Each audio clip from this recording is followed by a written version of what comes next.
Just a little question possibly to all of you before I start. How many of you would like, I'm looking to see if I can find somebody who'd like to take over my job. No. Well, what I've come here this afternoon to do is to perhaps assist some people that are a bit confused with a lot of the sensationalism and, let's use a word that seems to be going around, fake news that is out there. And that does tend to cause people to become confused. So all I'm going to relate to you are really the facts of what is going on at the moment and how we see it projecting forward in time. So let me start with setting the scene of what is the water supply situation all about. How is it managed effectively in the city?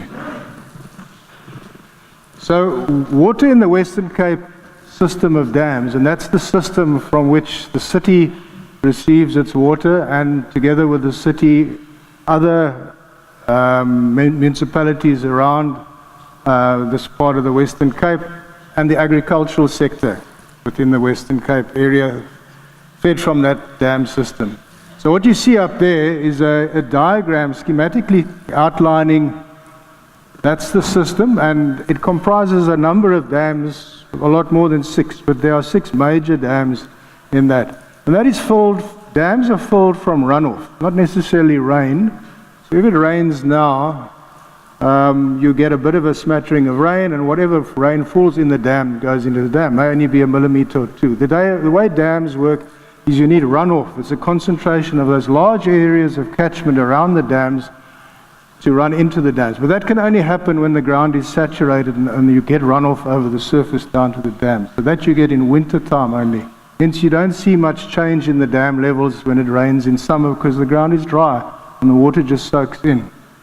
So runoff from rainfall. Then you get little stream flows, and right up in the top corner we can see there evaporation. That's a key component of how we lose water. So just to consider the inputs, we're sitting now with a situation where we are predominantly reliant on surface water to feed water to the urban and the agricultural sectors. And this was realized as not to be sustainable going forward some time back, that we need to diversify from only being reliant on surface water. So we need to start looking at alternatives such as groundwater, water reuse, in other words, wastewater treatment through to getting it at some stage to the potable level, and then also desalination. And extensive feasibility exercises were done. Now this system of dams is under the control effectively of the National Department. It's their competence to ensure water supply at a bulk level to regions. But we work in conjunction with them in terms of the management of that, because part of that system are city dams. But in terms of overall planning going forward, it's their responsibility to drive that. But however, we as the major stakeholder work very closely with them. So the planning that was done from many, many years back has always been to diversify away from purely being dependent on surface water. So what you see up there in augmentation, in that are the items that I mentioned.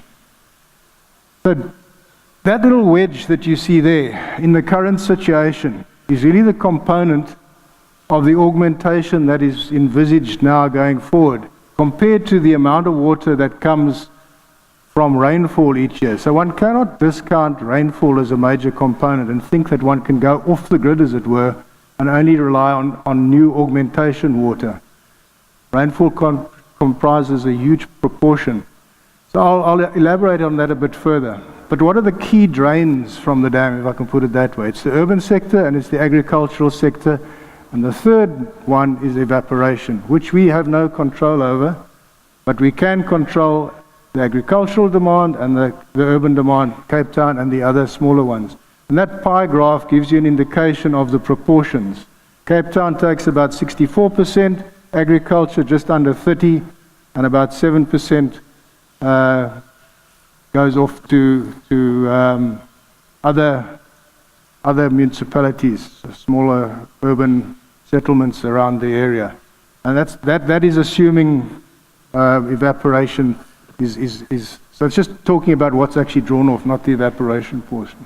So I thought I'd just mention that before we start, so that gives it context. Over here you see a simplified diagram of the system. It's a very complex, in fact it is the most complex water supply system that the country has, apart from the Lesotho Highlands schemes with its tunnels and so on. But this is a very complex scheme of multiple of dams and also tunnels and canals, etc. Now, when the planning is done, it's done on the basis of a 1 in 50-year drought cycle expectation. So there's an expectation that 1 year out of 100, out of 50, the system won't be able to meet the demand. And then you're required to drive down the demand in order to stretch the supply to get your way through. And that is a worldwide recognized way of dealing with water supply. So now let's have a look at what's happened recently here. If you look there, I'm starting the graph back in 1920. This is a rainfall pattern over the years, okay? You can see where we've just gone through the last 3 years of drought, and last year was an absolute extreme event that hasn't been seen before on record. You can see these are way below any previous 100-year experience. So having 3 years of drought consecutively with an absolute worst event added in, and the other two weren't far off it either, is effectively a natural disaster phenomenon. Now, no water supply system is ever designed to be able to cope with that without going through stress. And that's how we are having to deal with mitigating measures to deal with that stress. Let me rather look at this over here. I have a stiff neck later. So, the Department of Water and Sanitation is responsible. I mentioned all of that already, and the 1 in 50, the drought is more severe. In terms of the planning that I was mentioning earlier, with time from, let's start at the year 2000, when it was recognized, just before 2000, in fact, when the demand for the region was growing at about 4% per annum. It was realized we couldn't just continue meeting the demand by building new dams, and that one had to start managing that demand, because at 4% per annum, going exponential, the need for bigger and bigger dams was obviously going to be required, and they just weren't available at a reasonable cost from an affordability and from an engineering challenge point of view. So the city embarked on an aggressive implementation of a strategy of water demand management and conservation that it developed. And it drove that extremely rigorously over the next number of years, and is still doing so. And as a result, drove the demand down, effectively the per capita demand down, such that from the year 2000 until only 2015 did we exceed the demand from that system of 2000. So effectively flatlining the demand. Obviously there were ups and downs en route, but only by 2015 summer did we actually go beyond what we'd used in 2000. Now what did that mean? It meant we drove a lot of efficiencies through the system, through the consumers, through the way the system was operated, attending to replacement of old mains where there were leaks, driving our non-revenue water, or let's say water that is lost through the system, down very low. This is Metro with the lowest level of water leakage and non-revenue water. And we worked proudly to reduce that even lower. And that was important. But what has that meant? That we've come to this point in time where it's hardened our ability to actually drive more savings during times of restriction. So just keep that in mind when I go forward and a little bit further forward. So part of the planning then, given that we had a number of years, and you can see there prior to these bad years, we were actually sitting up quite high. Rainfall over the years prior to the 3 years of drought were very good. We had a number of years where the dams were filling every year.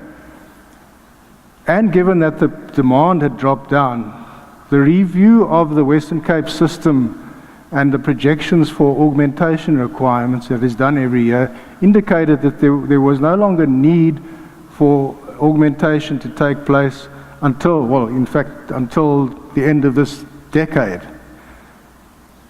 The sudden change of the weather patterns, and remember, the influence of climate change is considered to be coming into play here. Climate change, we always have droughts and we always have floods. That's normal phenomena of weather changes. But what climate change does is changes the severity of those things and possibly the frequency as well. And that's what we're perhaps seeing unfolding now. So, rain. Will it rain again? There have been many people saying we have to deal with it and provide all the additional water because it's not going to rain again. Well, the simple answer to that is an extremely unlikely, if not impossible, consideration. If one looks at historic and one looks at all the patterns, and there's a lot of studies that have been done by various climatological organizations, our own UCT has done a lot of work, and it's unlikely that we'll have no rainfall, but it's what isn't known, and it's certainly not known for this coming winter, is just how intense the rain will be and when it will come. And that, unfortunately, is something that's very difficult to then factor into your planning. Just as an example, these are plots of stochastic plotting of or analysis of rainfall, and I've just shown 4 different rain gauge points: Wemmershoek Dam, Steenbras, Woodhead, which is on top of Table Mountain, and at Full Flay. And those are what's called Whisker Plots. The little dots right at the top actually are indicating the maximum rainfall ever recorded in that month. So those are showing rainfall for each and every month. Right at the bottom is another dot showing the absolute lowest ever recorded rainfall for that month. And then the plot with the box and whisker, the cross line is the median, and the little red cross in the center is the average long-term rainfall. And then you get that whisker going from 95 down to 5%. So it's just a probabilistic way of looking at it. But what you can see, the most recent year on all of them, I think, is the red line. And predominantly that is extremely low on those plots. And those are probability plots to show where rainfall would be expected given the historic. Now the red numbers that are indicated there show the actual number of years that the rainfall has been measured. So Steenbras is over 100 years. Wemmershoek is 64. It was constructed in 1958 or finished then. But the longest one is the one on Table Mountain at 125 years. So these are very useful guides, and from this one can see that we've gone through some extreme events of rainfall, but the predictability of what's going to happen in future is very low. And the climate experts are saying there's a too high a certainty or uncertainty level to be able to say it's going to be a good or bad. Tendencies are starting, fortunately, to move towards possibly a wetter than average rainfall, but it's still too early to tell for this season. So on the strength of that, we do modeling. So the last rainfall year, winter, as you know, was an extremely low one. So it seems reasonable to take as almost a worst case scenario, a repeat of that event. The probability of happening from a purely statistical point of view is extremely low because it is one of the lowest, or is the lowest that it's ever happened. But if we model on that, so what this curve here is showing is the trajectory of the dams, and I'll just indicate on this one. This black line is the actual trajectory of the aggregate of the Western Cape system of dams as it is starting to fall, and across the bottom is time, and that is in fact the volume in the dams collectively. All right. So plotting this dotted line down here, every week we add a new little piece to that line. What these lines here are showing from the model, projecting forward in time where we anticipate those dam levels are going to be. And we vary the inputs, and the inputs are obviously runoff into the dams at some point in time when winter comes, which would then obviously influence when that curve starts to move up again. What are the demands, the inputs from the urban area, Cape Town, from the smaller municipalities, from the agricultural sector, and from evaporation. So we factor all of those things in. So we add into this model as much realistic input as we can, and one can vary that and play the what-if games.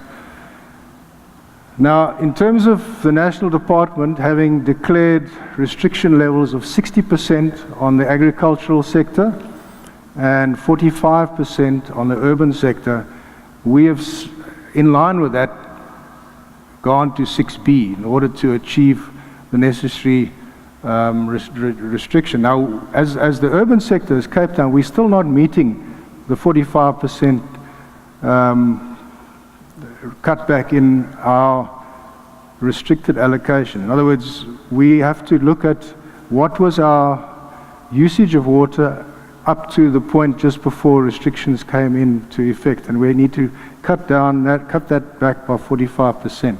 We're not quite meeting that yet, and I'll show you a curve that indicates that. But this top of this yellow line here is drawn on the assumption of both the urban sector meeting 45% and the agricultural sector meeting 60% restriction levels through this period. And that would then bottom out at about 15%. In fact, at 15%. So there's the 15% line just poking through the top of the yellow there. The bottom of the yellow is taking a different scenario of a slightly more pessimistic view on meeting the demands, so meeting the restriction levels. And the bottom of the red one is taking an even more negative view. So where we envisage turning around, given what we can control, we can't control evaporation, so into the model we built a very pessimistic volume of evaporation. And what we've seen now is that to date, the evaporation levels have not been as bad as we've modeled into it, but we're leaving that there so that there's a level of, or degree of buffer in it. Okay, so the lines that are drawn across here, that is the day zero defined volume that we said that the dams, if we get down to that level, we'll go to day zero. This is 10% here that we deem to be a critical point below which we do not want the dams to go. Because remember, we're not only considering what happens at the end of this summer, we have to think about what happens at the end of next summer.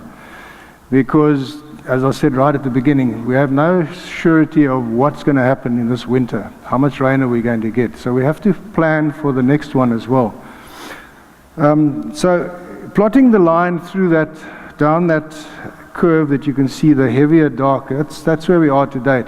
And when we start indicating day zero when it's going to be, given this model, it purely becomes an accounting exercise of plugging in what is actually happening.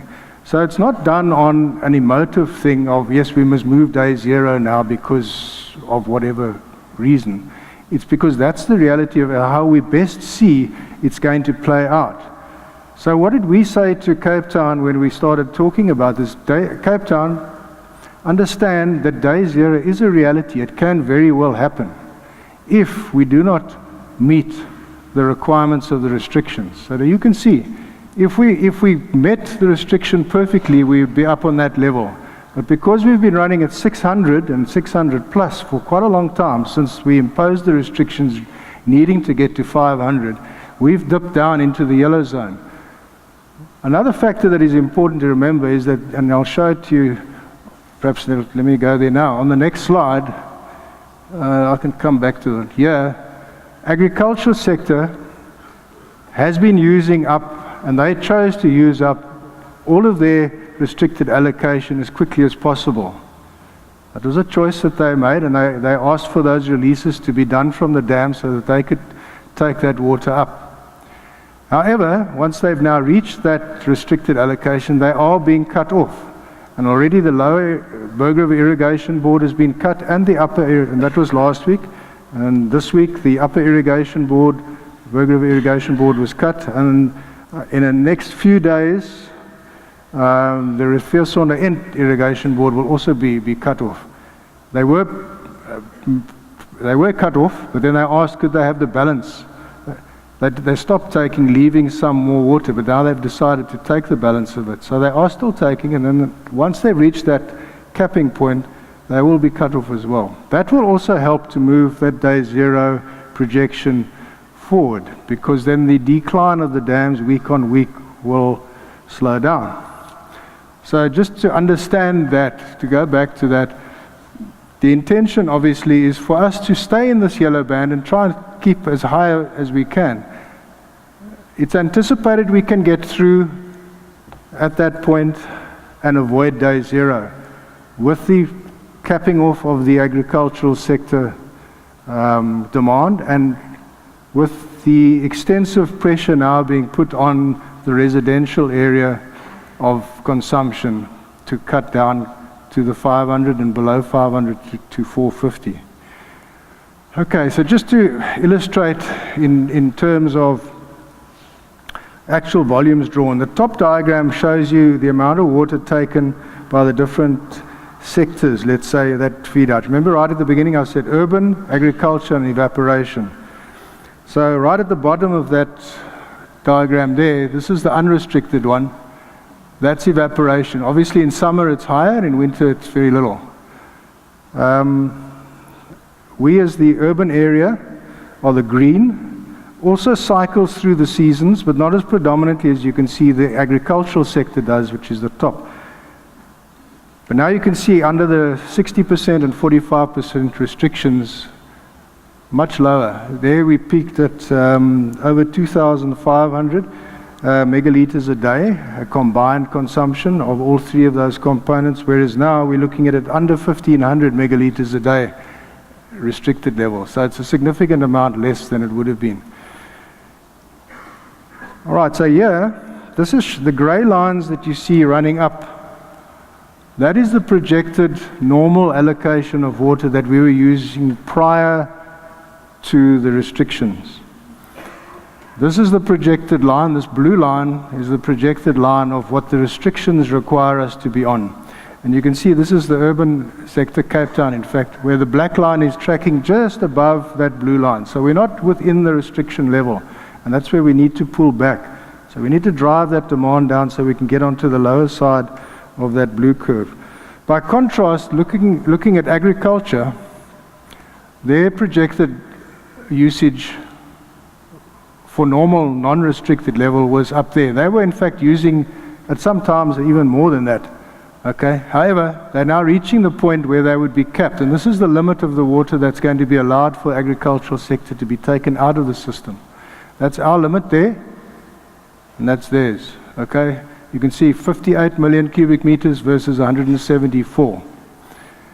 What we're seeing happening now, and I haven't updated these curves, but what we're seeing now with the current ones is that line is starting to become asymptotic to, in other words, starting to tend towards following that red dotted line.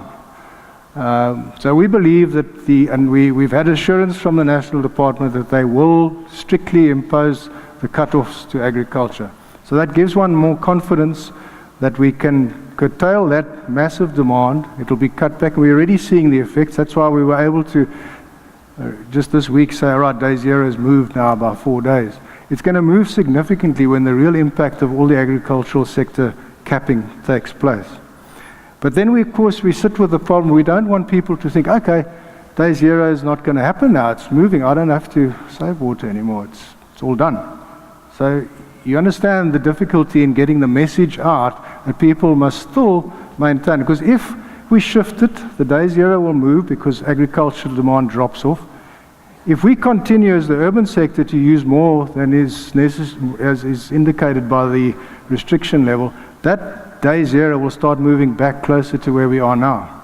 And that's the reality of it. So people mustn't become complacent and think that they can just relax once they see day zero. And I mean, the real thing is that we want to be perfectly honest and open as to what the facts of the matter are. So we're saying day zero will move as a result of the drop-off of agricultural sector, but it can move back again if we don't pull down the urban sector consumption. All right, so just to move on, only a few more slides now, but this slide here is showing the consumption. This is the combined treated water that we put through all of our treatment plants into the city. And you can see how over the years it goes up and down with the seasons. Because in the Cape, unlike up in the other parts of the country, we have the hot and the dry season at the same time, and the cold and the wet. So cold and wet, winter time, our demand drops significantly, because then people don't irrigate, top their pools up, do all the outdoor things with water. In the Gauteng area, for argument's sake, you've got the hot weather in summer with the rains. So it compensates a bit. So it flattens that sinusoidal curve considerably in that part of the country. But here we have a very dominant curve. But you can see now in the recent years how that has flattened. So where were we? We were peaking at about 1.2 billion liters per day of water, 1,200 megaliters a day of water. And we're now we're down for quite a long time at about 600. So that's half of what we were during the summer peak before the restrictions came in. Now that's quite a considerable reduction. It's been problematic to drive it down further, primarily because of what I said earlier, that a lot of the efficiencies had already been driven through the consumer and the city's components of demand management. However, there is still room to drive down to the 450 mark, and we are confident of that, because in terms of the calculations that we've done, we can see that. But just to show you here, these are the steps as the restrictions came in, and you can see the line has pretty much followed it, but it's been sitting there.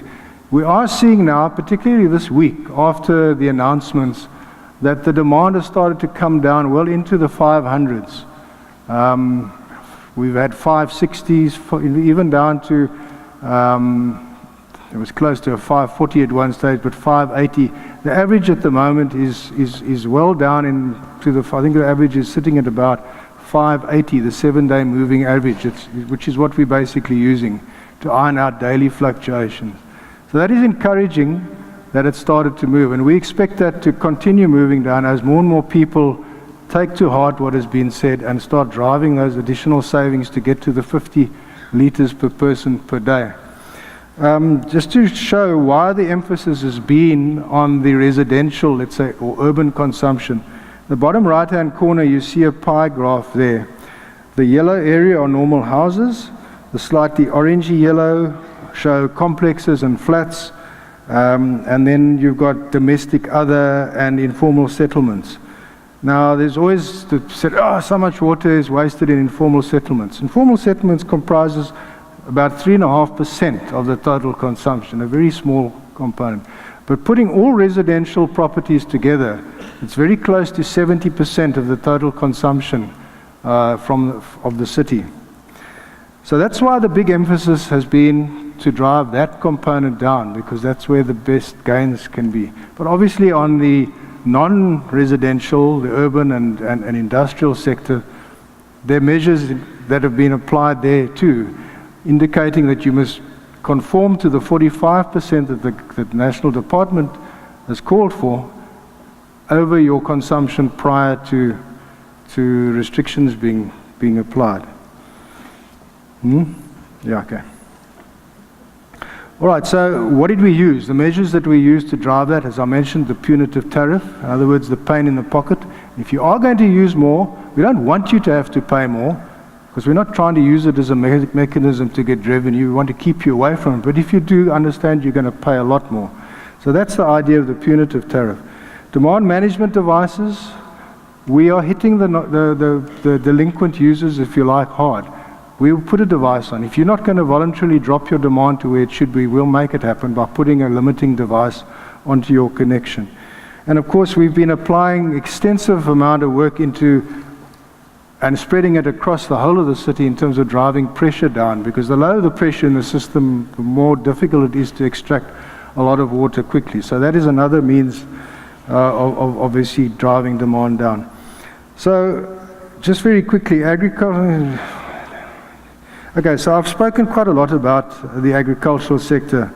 So I don't think I'm going to go any further on this one, but this is important to note that they are now driving down their demand through the department capping it, and we're confident that that will continue to be the case. And they're bringing additional staff down from other parts of the country to assist in the monitoring and the control over possible illegal abstraction from dams and rivers as well. Just to put this into context, from an augmentations point of view, how much water can come from augmentation? And the message from the outset should always have been, we cannot build our way out of a drought. We will build as much as is possible to augment the supply, but it's never going to be enough by itself. Driving down the demand and stretching what's left in the dams is the main component of getting through this. But just to show you, this big one here is a wet rainfall season. That's the total inflow into the dams from rainfall during a wet season. That's an average, long-term average season. This is what we got from rain in 2017. So you can see how different it is from the long-term average and from a wet year. And that's the equivalent of 500 megaliters a day of augmentation, and that's 300 megaliters a day. So you can see that the rainfall component is always going to be your main component of supply. Now, over the period, looking at it from now going forward, these are the augmentation schemes as it ramps up with time. And I'm not going to go into the detail, but it comprises building this up. And we're talking through to 2022. Now bear in mind, we do our long-term planning for resources over a 25 to 30-year horizon.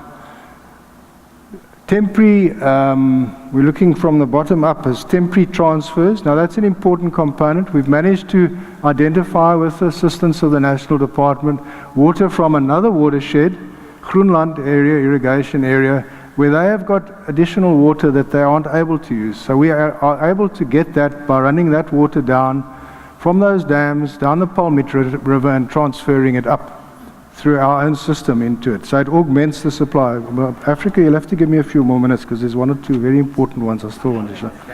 No, that's fine, I can take it. So that's the additional, those blue lines. I'm not sure if you can see the colors, but those blue lines are the transfer of water. That's equivalent to about 67 megaliters a day for the next 4 months. The other components there are slowly building up the little parts of the springs that we're diverting, but the groundwater that we've realized is our biggest windfall, because you can extract the groundwater far more rapidly than you can build things like desalination plants. So that's why we've put a lot of focus on extensive drilling, and we'll be putting the infrastructure together to pull that water. And we're targeting the Cape Flats aquifer. Now these are primary sandy aquifers, the Cape Flats, Atlantis. Then there's the deep rock, and you've got highly fractured rock zones deep down under the Cape Folded Mountain Belt, and it's termed the Table Mountain group of aquifers. So we've been exploring this for over 10 years, identifying where are the best sites to drill. So we've been going into those now, extensively drilling into those, and that will be ramping up over the months to come, together with the groundwater from the Cape Flats aquifer. Then water reclamation, the first one that will be bearing water will be Zandvliet, which should be producing additional water into the system by June this year, and slowly ramping those up over a longer term period going forward. And then of course desalination. Now the temporary desalination, which is an extremely expensive way of doing desalination, we are doing a number of those now, just to add in a small amount extra. But the real focus on desalination is always going to be to put in permanent desal plants, because your cost of that comes down significantly into a range of about 12 to 18 rand a kiloliter, whereas if you put it in a temporary, you're up to about 45 rand a kiloliter. So you can see the huge difference. So these are the components that will ramp up over the years of additional water, which will then take us away from being totally dependent on rainwater. So this is pretty much the last slide. This is now just showing you the model over the 2 years and what will happen. Here we go, coming through in the current summer. if we adhere to what we as the public in terms of driving our consumption down, if we adhere to the call for restricting down to 50 liters per person per day, if agriculture is capped where they are, we will get through and pass above the critical point of day zero. And this is modeled on a repeat of the current, in fact, I think it's modeled on a slightly less than the current year, the last winter's rainfall, which would mean with augmentation, we will come out above that again next year. Okay? These are very much more conservative scenarios of really very bad possibilities. But this is just to show that this can be done. And there's a very real possibility, or very real probability, I should say, that we will get through. But we can't say to people it will happen, because the one thing that we don't know for sure is what stage it will rain. So we have to have in our back pocket the day zero scenario well planned. Okay, and that's why the city is putting a huge amount of effort in conjunction with province as well to have day zero well planned and well facilitated, so that in the unlikely eventuality of it occurring, we can deal with it. All right, sorry, there's another one. Sorry, Africa, I lied. Okay, just very quickly, financial implications. If we're driving the demand down by half, say to half, remember I showed you we were up at 1.2 and we're down 600, but typically we're halving. That means our revenue effectively is going to be halved. So if we need to still keep the same revenue stream come in, because the system has to still run, we still have to maintain the whole system. So the variable cost is a very, very small component of our total expenditure. We therefore then need to double the cost of the water. Okay? And that's what that diagram is really just showing you. These are the relative costs of the various types of augmentation. Starting at the top one, that's our normal, what we term surface water option, and it's about R5.20 a kiloliter to provide that in bulk. Then sandy aquifers, you can see is not much more. Then we've got the permanent reuse. Then the next one down is the permanent desalination, this one here. And then the TMG aquifer, which is very deep drilling through this some of the hardest rock that you can get around here. And then these are the temporary water reuse and temporary desal. So you can see how far across, cost-wise, relatively speaking, temporary desalination is. It's just way off the mark. All right, let's go to the next one. So, response to financial challenges. The primary goals were to recover the full cost, because we are a cost recovery service. In other words, we have to charge what it costs. The Municipal Finance Management Act requires that. So our tariffs have to be cost reflective. So going through this period now where we've had to apply restrictions, and we've always in the past had tariffs set out to go in alignment with whatever restriction level that we're in. But it was never envisaged when this current year's tariff table was put to council for approval that we'd have to go to level 5 and then 6. So there were only tariffs aligned with restriction levels up to 4. So once we went to 5 and now 6, we were under recovering. So we've had to find a mechanism to ensure that we get the revenue to run the service. What is important, obviously, in putting the tariffs out there, and what also guides us in terms of how far we can go with augmentation, is that it's got to still remain an affordable service. We have to consider the poor, the indigent, and then the folks that are not necessarily indigent, but also don't have significant wherewithal to afford massive increases in tariff levels. And then we need to be able to be resilient. So we have to try and build in a resilience so that when we do have these fluctuations in demands, that the tariff system can cope with that. And then it's also got to support the whole sustainability going forward, given all the challenges that we have to meet. So to achieve this, we've managed now in the current year to get authority from the Minister of Finance to have a mid-year change in the tariff, and that's what we've seen happening as from yesterday. Normally, one can't change tariffs mid-year if they haven't been approved with the budget, but given the circumstances, it was necessary.